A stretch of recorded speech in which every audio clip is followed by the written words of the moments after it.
ओम शांति। ओम शांति। ओम शांति। बिल्कुल रिलैक्स होकर बैठेंगे। पूरा ध्यान भ्रिकुटी के मध्य में। ये मुझ आत्मा का निवास स्थान है। मैं आत्मा इन कर्म इंद्रियों की मालिक हूँ। मैं आत्मा इस शरीर में विद्यमान एक ऊर्जा हूँ। मैं बहुत भाग्यवान आत्मा हूँ क्योंकि परमपिता परमात्मा ने मुझे पहचाना, जाना और रोज मुझे गुणों से, शक्तियों से, ज्ञान से भरपूर करते जाते हैं। शुक्रिया मेरे बाबा, शुक्रिया मुझे अपना बनाने के लिए, मुझे रोज पढ़ाने के लिए, मुझे पतित से पावन बनाने के लिए। अभी मैं आत्मा अपने परम पिता परमात्मा के महावाक्य सुनूंगी। ओम शांति। आज 22 जनवरी 2021 बाबा के महावाक्य हैं। पहले सुनते हैं मुरली का सार। मीठे बच्चे, तुम बाप के पास आए हो रिफ्रेश होने। बाप और वर्षे को याद करो तो सदा रिफ्रेश रहेंगे। क्या कह रहे हैं बाबा कि मीठे बच्चे, तुम बाप के पास आए हो रिफ्रेश होने। बाप और वर्षे को याद करो तो सदा रिफ्रेश रहेंगे। हमें बाप और उसकी ब्लेसिंग्स को याद रखना है तो रिफ्रेश रहेंगे।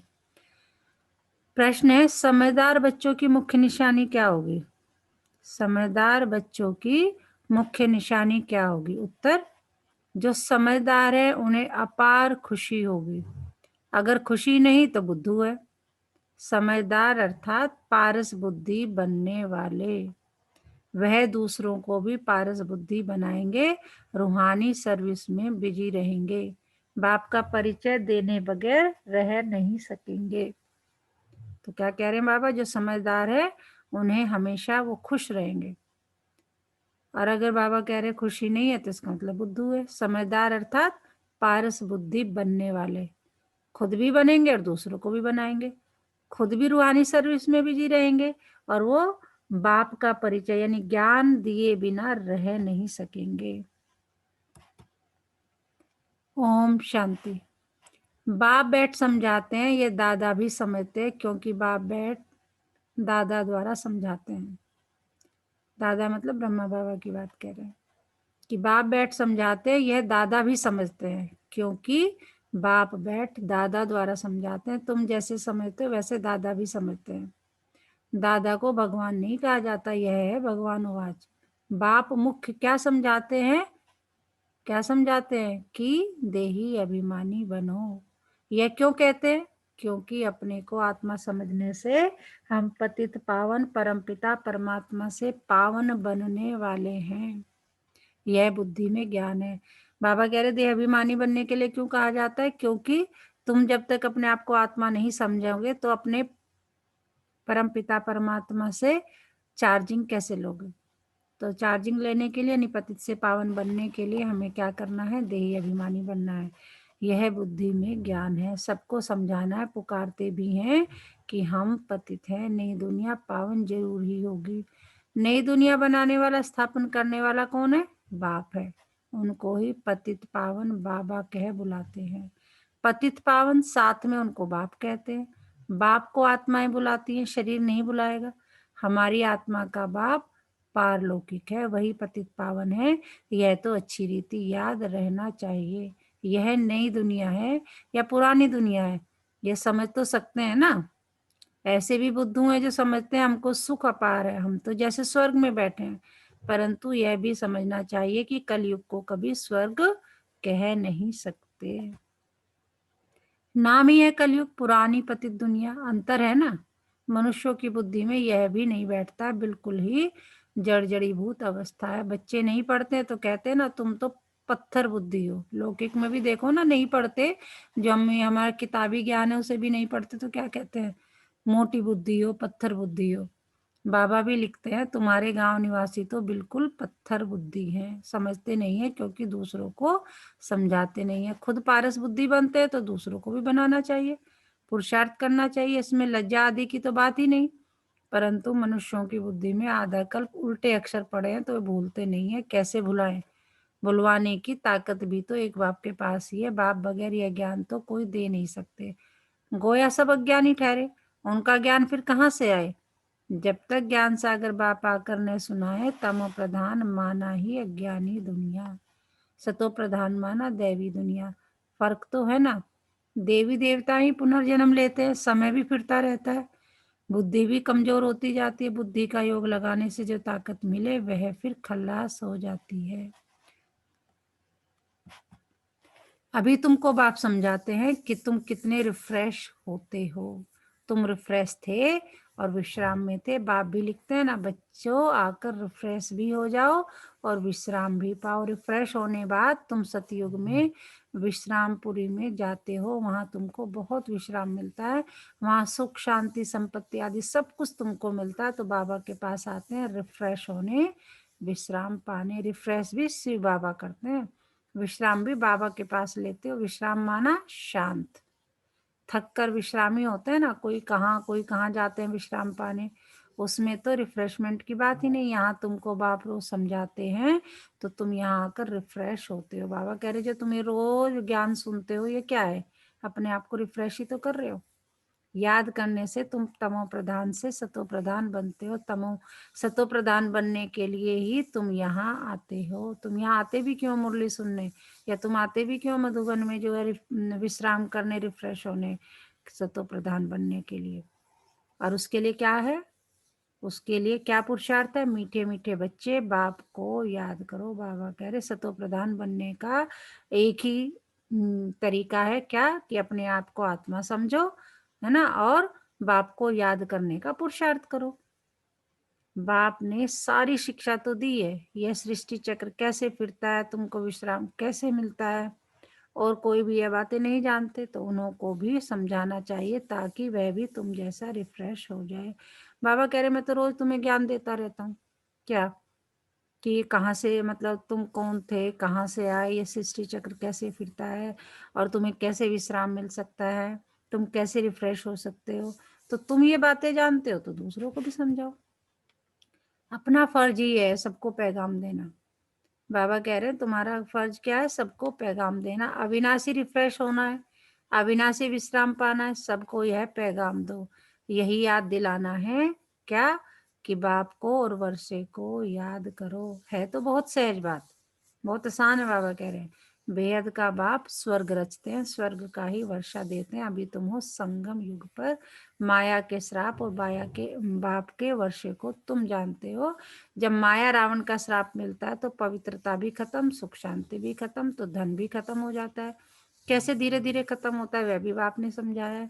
कितने जन्म लगते हैं, दुख धाम में कोई विश्राम थोड़ा ही होता है, सुख धाम में विश्राम ही विश्राम है। मनुष्यों को विश्राम ही विश्राम का मतलब बाबा ने क्या बताया, विश्राम का मतलब शांति। मनुष्यों को भक्ति कितना थकाती है, जन्म जन्मांतर भक्ति थका देती है, कंगाल कर देती है। यह भी अब तुमको बाप समझाते हैं। नए नए आते हैं तो कितना समझाया जाता है, हर एक बात पर मनुष्य बहुत सोच करते हैं। बाबा कह रहे नया नया बच्चा आता है उसको कितना समझाना होता है, हर एक बात पे ऐसे क्यों, है ना, क्यों क्यों क्यों की लाइन लगा देते हैं। बाबा कहते थे ना, क्यों की क्यों लगाओगे तो कभी भी पार नहीं पाओगे। क्यों की क्यों, ऐसा क्यों, ऐसा क्यों। तो कहते हैं कि नए नए आते हैं तो कितना समझाया जाता है, हर एक बात पर मनुष्य बहुत सोच करते हैं, समझते हैं कहाँ जादू न हो। अरे तुम कहते हो जादूगर, तो मैं भी कहता हूँ जादूगर हूँ, परंतु जादू कोई वह नहीं जो भेड़ बकरी आदि बना देते हैं, जानवर तो नहीं है ना। बाबा कह रहे मैं ऐसा कोई जादू नहीं करता हूँ कि भेड़ बकरी बना देंगे, जानवर तो नहीं है ना। यह बुद्धि से समझा जाता है। गायन भी है सुरमंडल के साज से।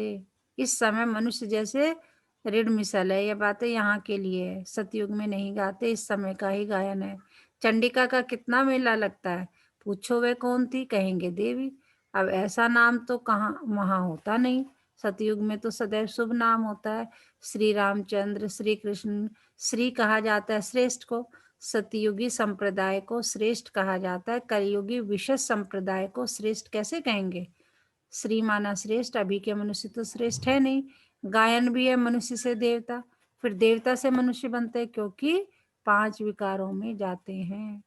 रावण राज्य में सब मनुष्य ही मनुष्य है, वहां है देवताएं। सतयुग में देवताएं और यहाँ सब क्या है, मनुष्य है। उनको डेटी वर्ड, इसको ह्यूमन वर्ड कहा जाता है। सतयुग को क्या कहा जाता है? डेटी वर्ड यानी देव देवताओं का वर्ड, और इसको ह्यूमन यानी मनुष्यों का वर्ड कहा जाता है। डेटी वर्ड को दिन कहा जाता है, ह्यूमन वर्ड को रात कहा जाता है। दिन सोजरे को कहा जाता है, रात अज्ञान अंधियारे को कहा जाता है। इस फर्क को तुम जानते हो, तुम समझते हो।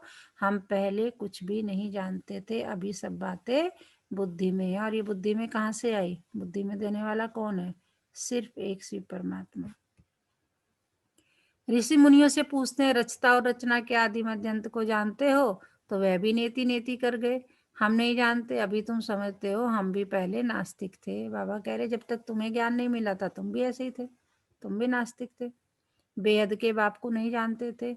वह है असुल अविनाशी बाबा, आत्माओं का बाबा। तुम बच्चे जानते हो, हम उस बेहद के बाप के बने हैं जो कभी जलते नहीं है। यहाँ तो सब जलते हैं, रावण को भी जलाते हैं, शरीर है ना, फिर भी आत्मा को तो कभी कोई जला नहीं सकते। तो बच्चों को बाप यह गुप्त ज्ञान सुनाते हैं, जो बाप के पास ही है। यह आत्मा में गुप्त ज्ञान है। आत्मा भी गुप्त है, आत्मा इस मुख द्वारा बोलती है। इसलिए बाप कहते हैं, बच्चे देह अभिमानी मत बनो, आत्म अभिमानी बनो, नहीं तो जैसे उल्टे बन जाते हो, अपने को आत्मा भूल जाते हो। ड्रामा के राज को भी अच्छी रीति समझना है। ड्रामा में जो नूंद है वह हूबहू रिपीट होता है। यह किसको पता नहीं है सिवाय तुम्हारे। और तुम्हें भी किसने बताया? मैंने बताया आके। ड्रामा अनुसार सेकंड बाय सेकंड कैसे चलता रहता है, यह भी नॉलेज बुद्धि में है। आसमान का कोई भी पार नहीं पा सकते हैं, धरती का पा सकते हैं। आकाश सूक्ष्म है, धरती तो स्थूल है। कई चीजों पर पार पा नहीं सकते, जबकि कहते भी हैं आकाश ही आकाश, पाताल ही पाताल है। शास्त्रों में सुना है ना, तो ऊपर में भी जाकर देखते हैं, वहां भी दुनिया बसाने की कोशिश करते हैं। दुनिया बसाई तो बहुत है ना। भारत में सिर्फ एक ही देवी देवता धर्म था और खंड आदि नहीं था, फिर कितना बसाया है। तुम विचार करो, भारत के भी कितने थोड़े टुकड़ों में देवताएं होते हैं। जमुना का कंठा होता है, देहली परिस्तान थी, इसको कब्रिस्तान कहा जाता है, जहाँ अकाले मृत्यु होती रहती है। अमर लोक को परिस्तान कहा जाता है, वहाँ बहुत नेचुरल ब्यूटी होती है। भारत को वास्तव में परिस्तान कहते थे। यह लक्ष्मी नारायण परिस्तान के मालिक है ना, कितने शोभावान है, सतो प्रधान है ना, नेचुरल ब्यूटी थी। बाबा कह रहे वहां तो सब कुछ नेचुरल। अभी देखो, बाबा ने एक दिन मुरली में कहा था कि यहाँ तो सुंदर दिखने के लिए क्या क्या करते रहते हैं, वो भी क्षणिक बहुत थोड़े समय के लिए होता है। लेकिन देवी देवताओं की ब्यूटी कैसी होती है? नेचुरल। आत्मा भी चमकती रहती है। बच्चों को दिखाया था कृष्ण का जन्म कैसे होता है, सारे कमरे में ही जैसे चमत्कार हो जाता है। तो बाप बच्चों को बैठ समझाते हैं, अभी तुम परिस्तान में जाने के लिए पुरुषार्थ कर रहे हो। नंबरवार तो जरूर चाहिए, एक जैसे सब हो सके ना। बाबा कह रहे एक जैसे तो सब हो नहीं सकते। विचार किया जाता है, इतनी छोटी आत्मा कितना बड़ा पार्ट बजाती है। शरीर से आत्मा निकल जाती है तो शरीर का क्या हाल हो जाता है, खुद भी देखो ना। जब आत्मा शरीर छोड़ जाती है, इतना बड़ा शरीर ऐसे ही पड़ा रहता है, कुछ भी नहीं है। सारी दुनिया के एक्टर्स वही पार्ट बजाते हैं जो अनादि बना हुआ है। अंडरलाइन, सारी दुनिया के एक्टर्स वही पार्ट बजाते हैं जो अनादि बना हुआ है। हम सब क्या है, इस सृष्टि रूपी रंगमंच पर अपना पार्ट बजा रहे हैं। हम सब एक्टर्स हैं। यह सृष्टि भी अनादि है, उसमें हर एक का पार्ट भी अनादि है। उनको तुम वंडरफुल तब कहते हो जबकि जानते हो यह सृष्टि रूपी झाड़ है। बाप कितनी अच्छी रीति समझाते हैं ड्रामा में। फिर भी जिसके लिए जितना समय है उतना समझने में समय लेते हैं। बुद्धि में फर्क है ना, आत्मा मन बुद्धि सहित है ना, तो कितना फर्क रहता है। आत्मा मन बुद्धि सहित है ना, तो कितना फर्क रहता है। बच्चों को मालूम पड़ता है हमको स्कॉलरशिप लेने की है, तो दिल अंदर खुशी होती है ना। यहाँ भी अंदर आने से ही एम ऑब्जेक्ट सामने देखने में आती है, तो जरूर खुशी होती होगी ना। अभी तुम जानते हो यह बनने के लिए यहाँ पढ़ने आए हैं। क्या बनने के लिए पढ़ने आए हैं? देवी देवता बनने के लिए, पतित से पावन बनने के लिए, नहीं तो कभी कोई आ न सके। यह है एम ऑब्जेक्ट। ऐसा कोई स्कूल कहाँ भी नहीं होगा जहाँ दूसरे जन्म की एम ऑब्जेक्ट को देख सके। बाबा कह रहे हैं ऐसा कोई वंडरफुल देखा है स्कूल कि जहाँ दूसरे जन्म की एम ऑब्जेक्ट को देख सके कि मेरा ये वाला, मेरा, मैं अगले जन्म में इंजीनियर बनूंगा, मैं अगले जन्म में डॉक्टर बनूंगा, ऐसा कुछ है? नहीं। बाबा कह रहे नहीं देखा है ऐसा कोई स्कूल। तुम देख रहे हो स्वर्ग के मालिक हैं, हम भी यह बनने वाले हैं। हम अभी संगम युग पर हैं। न उस राजाई के, न उस राजाई के, न इस राजाई के, हम बीच में हैं, जा रहे हैं। खिवैया बाप भी निराकार, बोट आत्मा भी है निराकार। देखिए हम किस में मतलब बोट, जिस बोट में हम बैठे हैं, बोट हम आत्मा, और जो चलाने वाला है बोट को वो भी कौन है? निराकार है, क्योंकि वो भी आत्मा है और हम भी आत्मा है। बोट को खींचकर परमधाम में ले जाते हैं। इनकॉर्पोरियल बाप इनकॉर्पोरियल बच्चों को ले जाते हैं, बाप ही बच्चों को साथ में ले जाएंगे। ये चक्र पूरा होता है, फिर हूबहू रिपीट करना है। एक शरीर छोड़ दूसरा लेंगे, छोटा बनकर फिर बड़ा बनेंगे। जैसे आम की गुठली को जमीन में डाल देते हैं तो उनसे फिर आम निकल आएंगे। वह है हद का झाड़। यह मनुष्य सृष्टि रूपी झाड़ है। इनको वैरायटी झाड़ कहा जाता है। सतयुग से लेकर कलयुग तक सब पार्ट बजाते रहते हैं। अविनाशी आत्मा 84 के चक्र का पार्ट बजाती है। लक्ष्मी नारायण थे जो अब नहीं है, चक्र लगाए अब फिर यह बनते हैं। कहेंगे पहले यह लक्ष्मी नारायण थे, फिर उन्हों का यह है लास्ट जन्म ब्रह्मा सरस्वती। अभी सबको वापस जरूर जाना है। स्वर्ग में तो इतने आदमी थे नहीं, न इस्लामी न बौद्धि, कोई भी धर्म वाले एक्टर्स नहीं थे सिवाय देवी देवताओं के। यह समझ भी कोई में नहीं है। बाबा कह रहे सारी बातें सिर्फ और सिर्फ तुम जानते हो, और वो भी कब जाने हो? जब बाबा से ज्ञान लिया है।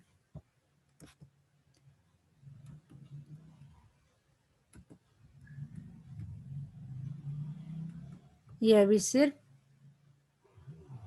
तुम जानते हो, यह समझ भी कोई में नहीं है। समझदार को टाइटल मिलना चाहिए ना, जितना जो पढ़ता है नंबरवार पुरुषार्थ से पद पाता है। तो तुम बच्चों को यहाँ आने से ही एम ऑब्जेक्ट देख खुशी होनी चाहिए। खुशी का तो पारावार नहीं। पाठशाला व स्कूल तो हो तो ऐसा, पाठशाला व स्कूल हो तो ऐसा, कितनी गुप्त परंतु जबरदस्त पाठशाला है। कितनी बड़ी पढ़ाई, उतना बड़ा कॉलेज, वहाँ सब फैसिलिटीज मिलती है। आत्मा को पढ़ना है, फिर चाहे सोने के तख्त पर चाहे लकड़ी के तख्त पर चढ़े। बच्चों को कितनी खुशी होनी चाहिए, क्योंकि शिव भगवानोवाच है ना, पहले नंबर में है यह विश्व का प्रिंस। बच्चों को अब पता पड़ा है, कल्प कल्प बाप ही आकर अपना परिचय देते हैं। मैं इनमें प्रवेश कर तुम बच्चों को पढ़ा रहा हूँ। देवताओं में यह ज्ञान थोड़ी होगा, ज्ञान से देवता बन गए फिर पढ़ाई की दरकार नहीं। बाबा कह रहे एक बार तुमने ज्ञान ले लिया, देवता बन गए, फिर पढ़ाई की क्या जरूरत है? मान लीजिए हमने पढ़ाई की और हम डॉक्टर बन गए, या पढ़ाई की हमने बैरिस्टर, दोबारा थोड़ी वो पढ़ाई करनी है। बन गए तो फिर आगे उस पुरुषार्थ को, मतलब उस प्रारब्ध को भोगेंगे। तो बाबा कह रहे ज्ञान से देवता बन गए, फिर पढ़ाई की दरकार नहीं, जरूरत नहीं। इसमें बड़ी विशाल बुद्धि चाहिए समझने की। बाबा कह रहे छोटी छोटी छोटी छोटी बातें मैं तुम्हें समझाता रहता हूँ, इसके लिए बहुत बड़ी विशाल बुद्धि चाहिए समझने के लिए। अच्छा, मीठे मीठे सिकिल दे बच्चों प्रति माता पिता बाप दादा का याद प्यार और गुड मॉर्निंग। रूहानी बाप की रूहानी बच्चों को नमस्ते। हम रूहानी बच्चों की रूहानी माता पिता बाप दादा को याद प्यार और गुड मॉर्निंग। नमस्ते बाबा, नमस्ते, शुक्रिया बाबा, शुक्रिया हमें अपना बनाने के लिए, हमें रोज पढ़ाने के लिए, हमें पतित से पावन बनाने के लिए। क्या सुनाया बाबा ने? कौन बताएगा? ओम शांति। ओम शांति। आज बाबा ने हमें देही अभिमानी रह करके बाबा को याद करने के लिए कहा है और खुद को रिफ्रेश करने के लिए कहा है। रिफ्रेश जो मेरी समझ में आया वो यही है कि आपको बाबा से एनर्जी लेते रहना है, जी, बाबा को याद करते रहना है, बाबा से वर्षा लेनी है। जो वर्षा है वही हमारा एनर्जी है, वही हमारा चार्जर है। हमें चार्ज होते रहना है, बाबा के ज्ञान में रहना है और मतलब अब खुद को आत्मा समझना है। और हमें ये भी याद रखना है कि बाबा भी निराकारी है और आत्मा भी निराकारी है, और इसलिए हमें वो स्वर्ग की तरफ ले जाने के लिए तैयार करते हैं और सुख धाम की तरफ ले जाना चाहते हैं। बिल्कुल, और उसके बिल्कुल। लिए हमें पुरुषार्थ करना है। जी, बिल्कुल। और हाँ, हाँ, यहाँ पे बाबा ने पारस बुद्धि की भी बात और पत्थर बुद्धि की बात करी है। कहते हैं, उन्होंने बताया है कि ज्ञान होता है, लेकिन पुरुषार्थ ना करने से फिर से पत्थर बुद्धि होने लगते हैं। तो हुँ, इसलिए हुँ। रोज हमें रिचार्ज होते रहना है। और मुझे तो ये मुरली ही एक रिचार्ज वाला सोर्स लगता है। हाँ, हाँ, मुरली वो रोज तो है ही। सुनते हैं और हम रोज रिचार्ज होते हैं, जी, जी, रोज रिफ्रेश होते हैं। जी। बाबा ने कहा भी तुम यहाँ आते हो रिफ्रेश होने, यहाँ आते हो मेरे साथ बैठते हो मुरली सुनते हो, यानी ये ही रोज रिफ्रेश हो रहे हो। बाबा ने खुद कहा आज की मुरली में कि मुरली सुनना ही मतलब रिफ्रेश होना है, क्योंकि तुम्हारे उस टाइम के लिए तुम चार्ज हो जाते हो। अच्छा बाबा ये समझा रहा है, ये समझा रहा है, मुझे ये कह रहा है, मेरे लिए ये लेसन है। और बाबा ने ये भी कहा था अभी 3-4 दिन की मुरली पहले कि जब बैठते हो तो ये मत समझो कि ये सुना है, नहीं मुझे मेरा बाबा मेरे लिए मुझे बता रहा है ये, तो उस भावना से सुनोगे तो ये सारे अंदर एकदम से आत्मा में तीर लगता चला जाएगा। बिल्कुल सही। और और कौन सुनाएगा? ओम शांति दीदी। ओम शांति। बाबा हमें स्वर्ग की ओर ले जा रहे हैं। जी, वो इस शरीर में यानी कि इसी संगम युग पर हमें आने वाले जो सतयुग है उसके जी, लिए तैयार कर रहे हैं। जी, और कह रहे हैं कि जब तक तुम्हारी बुद्धि इस देह में रहेगी, जब हुँ, तक तुम मुझसे योग नहीं लगा पाओगे। जी, इसीलिए इस बुद्धि में रहते यानी कि इस शरीर में रहते हुए इस देह के सारे संबंधों को पूरा करते हुए अगर तुम मुझ में अपनी बुद्धि लगाते हो तो तुम्हें इन जो संबंध है ना इनसे मुक्ति मिल जाएगी। और कह रहे हैं कि बाबा जो ज्ञान मैं तुम्हें दे रहा हूँ या जो ज्ञान तुम्हें मिल रहा है वह दूसरों को भी देते चलो। जी। ओम धारणा शांति के लिए दीदी। मुख्य सार। इस पतित दुनिया का बुद्धि से संन्यास कर पुरानी देह और देह के संबंधियों को भूल अपनी बुद्धि बाप और स्वर्ग तरफ लगानी है। अविनाशी विश्राम का अनुभव करने के लिए बाप और वर्षे को स्मृति में रहना है। ठीक है ना? अविनाशी विश्राम बता रहे हैं बाबा जी। अविनाशी विश्राम सबको बाप का पैगाम दे रिफ्रेश करना है। रूहानी सर्विस में लज्जा नहीं करनी है कि ये क्या कहेंगे, क्या सुना रहे हैं ये, है ना? ऐसा तो कुछ होता नहीं। बाबा कह रहे लज्जा नहीं करनी है, शर्म नहीं करनी है, सुना दो तुम आगे। जैसे तुम्हारा काम है सिर्फ पैगाम देना। आज का वरदान देखो बाबा, हमें मतलब उसका बस चले ना तो हमें बिल्कुल जाने क्या बना दे। जैसे हमारा बस चले तो हम अपने बच्चों को जाने क्या बना दे, है ना? हमारे हाथ में अगर कलम हो लिखने की अपने बच्चे का भाग्य, तो हम क्या बनाएंगे? सबको A1 A1 A1 बनाएंगे। फर्स्ट मतलब फर्स्ट क्लास ऑफिसर, सारी फैसिलिटीज A1 होंगी। तो वो हमारा बाबा भी हमें ही कह रहा है, लेकिन हमारे हाथ में नहीं है। ऐसे बाबा कह रहे मैं चाहता हूँ लेकिन मेरे हाथ में नहीं है, लेकिन मैं समझा तो सकता हूँ ना। देखिए, सदा बाप के सम्मुख रहे खुशी का अनुभव करने वाले अथक और आलस्य रहित भव। बाबा ने कह दिया बिल्कुल बाप के साथ रहोगे, सम्मुख रहोगे तो खुशी में रहोगे, खुशी में रहोगे तो कभी थकोगे नहीं और आलस्य भी नहीं आएगा। कोई भी प्रकार के संस्कार या स्वभाव को परिवर्तन करने में दिल से सख्त होना या अलबेलापन आना भी थकना है। हम कहते हैं ना, अरे खाने की आदत है छूटती नहीं, या सुबह उठने की आदत, या जो भी है मतलब कोई भी। बाबा कह रहे कोई भी प्रकार के संस्कार या स्वभाव को परिवर्तन करने में दिल से सख्त होना या अलबेलापन आना भी थकना। अलबेलापन माने होता है कि कर लेंगे, हो जाएंगे, डिले करना किसी चीज को, मतलब जिसे कहते हैं कि क्या इसका अलबेलापन का मतलब वही है कि दिल से सख्त होना, और अलबेलापन का मतलब सिंसियर ना होना। तो बाबा कह रहे हैं इससे अथक बनो। अथक का अर्थ है जिसमें आलस्य ना हो। जो बच्चे ऐसे आलस्य रहित है वे सदा बाबा के सम्मुख रहते और खुशी का अनुभव करते हैं। उनके मन में कभी दुख की लहर नहीं आ सकती, इसलिए सदा सम्मुख रहो और खुशी का अनुभव करो। आज का स्लोगन, सिद्धि स्वरूप बनने के लिए, अंडरलाइन करने की बात है, सिद्धि स्वरूप बनने के लिए हर संकल्प में पुण्य और बोल में दुआएं जमा करते चलो। हर संकल्प हमारा कैसा हो? बिल्कुल शुभ भावनाओं से भरा हुआ, शुभकामनाओं से भरा हुआ, बिल्कुल स्वच्छ पवित्र हो, और बोल में दुआएं जमा करते चलो। तभी तुम क्या करोगे? सिद्धि स्वरूप बनोगे। तो सिद्धि स्वरूप बनने के लिए हर संकल्प में पुण्य और बोल में दुआएं जमा करते चलो। आज का मीठा मोती,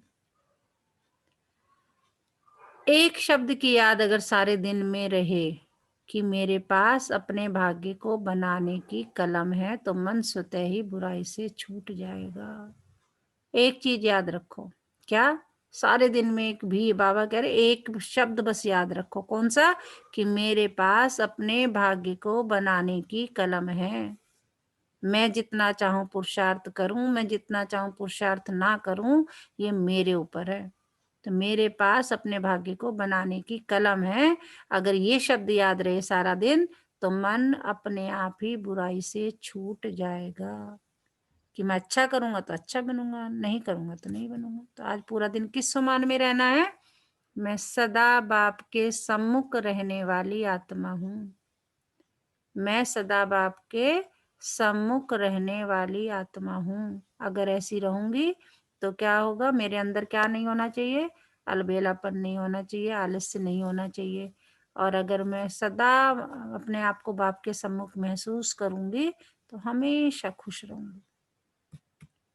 अच्छा, ओम शांति।